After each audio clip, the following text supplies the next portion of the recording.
We are still dealing with our storm system across the region, so we're just going to dive right in because there's still quite a bit to talk about, even though this isn't a huge winter storm by certainly compared to past winter storms that we've seen throughout the decades. But we still have winter weather advisories for much of southeast Kansas until midnight. But once you hop near the 69 corridor and north of 44 in southwestern Missouri, they're still going to hold on until about 6 o'clock going into Sunday.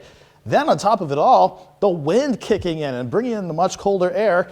Look at all these wind chill advisories for a good portion of the area until 11 o'clock as we go into Sunday. So even though we saw the brunt of the rain and a bit of a wintry mix, especially in our northwestern counties to start the morning out, the brunt of this moisture moved out, but we're still dealing with now random snow flurries and some light freezing drizzle, even though all of the above is a little bit too small to be picked up on the radar. Otherwise, we're not seeing at least any heavy precipitation across the region.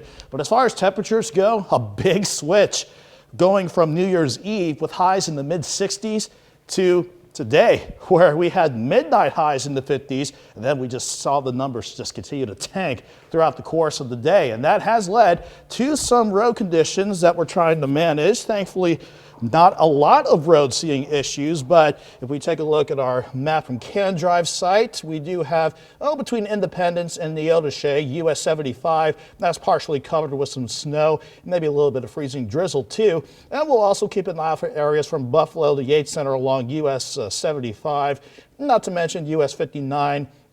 Let's say southwest of Bronson and to the west of Hepler. Those are also kind of partially covered with a little bit of snow and maybe a little bit of ice. Much of southwestern Missouri, our corner at least, you can see not much to show other than a stretch of I-49 across Vernon County. It's partially covered, or at least mostly clear, maybe a few spots of snow and a little bit of freezing drizzle, but no big glaring issues on the major roads. So we're going to continue to keep an eye on that as we go throughout the course of the evening. But right now at Joplin Regional, we're cloudy, seeing some light snow flurries around now, so a nice change of pace compared to the freezing drizzle we had throughout much of the afternoon. 18 though, with that northwest wind at 14, it feels like 4 degrees outside.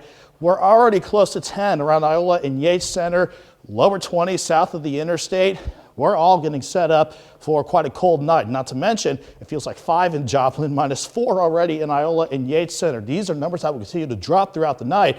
So even though we'll be in the teens throughout much of this evening, I think our areas northwest of Joplin and Pittsburgh will be into the single digits tonight. Everybody else will bottom out around 11 degrees. But at least we're not dealing with too much in the way of severe weather with the system either. Yeah, we had rain to start this morning, but any severe weather, that's a big issue for parts of the Deep South and the Tennessee Valley as we go through the rest of the night. But we are seeing the colder air building in behind the cold front, and we're waiting for this upper level low to clear out. But once it does, we're going to finally see things clear out as well. So as long as that upper level wave is still in action, we'll hold on to the cloud cover going into tonight, and any snow chances out west we'll try to pass on through. But if any snow can try to accumulate, we're not looking at big amounts by any stretch of the imagination. In fact, let's take a quick look at Snow Tracker. You can see no big glaring amounts, a dusting to maybe ½ of an inch at worst. Otherwise, we'll go from a cloudy start to our Sunday.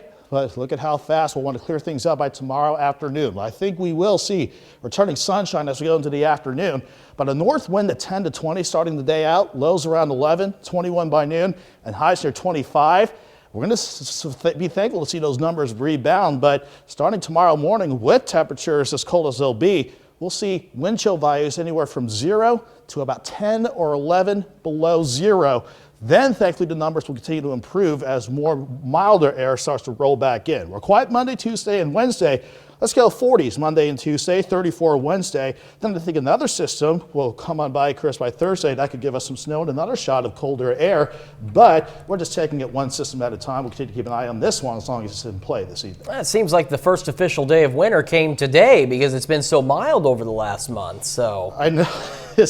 I mean, it was only a matter of time before Mother Nature got the hint and brought us back to reality. Yeah, and that she certainly did. Nick, thank you so much.